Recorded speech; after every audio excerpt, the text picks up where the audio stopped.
A laborer named Archana Adhikari gets electrocuted by 66,000 voltage electricity in the middle of doing construction work on the second story. The incident took place at Rajarbagh, Udaipur.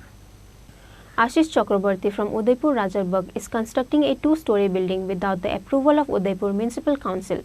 Archana Adhikari from Janjuri village went to work on Tuesday as a daily laborer as usual. However, Archana Adhikari gets electrocuted by 66,000 voltage ST line in the middle of the construction all of a sudden. With that, her face and neck got burned. The villagers has taken her to the Tepania hospital immediately after the incident. However, she was referred to the Agartala GB hospital because of her critical condition. কি নাম? অর্চনা অধিকারী। বাড়ি কোন জায়গায়? বাড়ি জামজুরি। জামজুরি। কিভাবে হয়েছে? এটা কাম করতে গিয়ে পাটটাটা বাড়ি লাগছে যে মেন তার ছিল ডুমজুরি। এসটি লাইনে? হ্যাঁ। কোন জায়গাতে? জায়গাটা কি? রাজারবাগ। আপনিও ছিলেন সাথে? কাজ করছিলেন? উনি কি দিনমজুর কাজ করছিল? হ্যাঁ হ্যাঁ। কার বাড়িতে কাজটা হচ্ছিল? ওই তো মালিক। পেশেন্ট এসেছিল, বার্ন কিছু বিষয়টা কী ছিল জায়গাটা আপনার?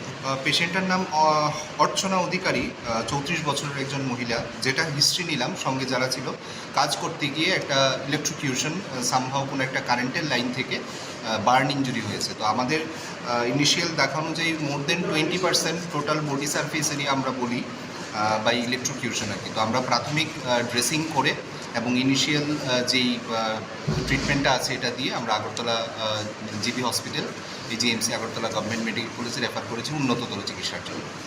বর্তমানে কি উনি স্থিতিশীল আছে তো না? কন্ডিশন এখনই কিছু বলা যাচ্ছে না। বার্ন পেশেন্টের কন্ডিশন মানে প্রেডিক্টেবল বলা যায় না, একটু পার্সেন্টেজ বেশি আছে। তার পাশাপাশি ইলেকট্রিক শক থেকে বার্ন হয়েছে। ইলেকট্রিক যে কারেন্ট আছে এই কারেন্টের মাধ্যমে মানে মোর দেন 20% মতো বার্ন হয়েছে শরীরে। The refrigerators, fan, light and other electronic gadgets got damaged instantly after Archana Adhikari gets electrocuted by the 66,000 voltage ST line. Reported by Rajiv from Udaipur, Chini, Khorang.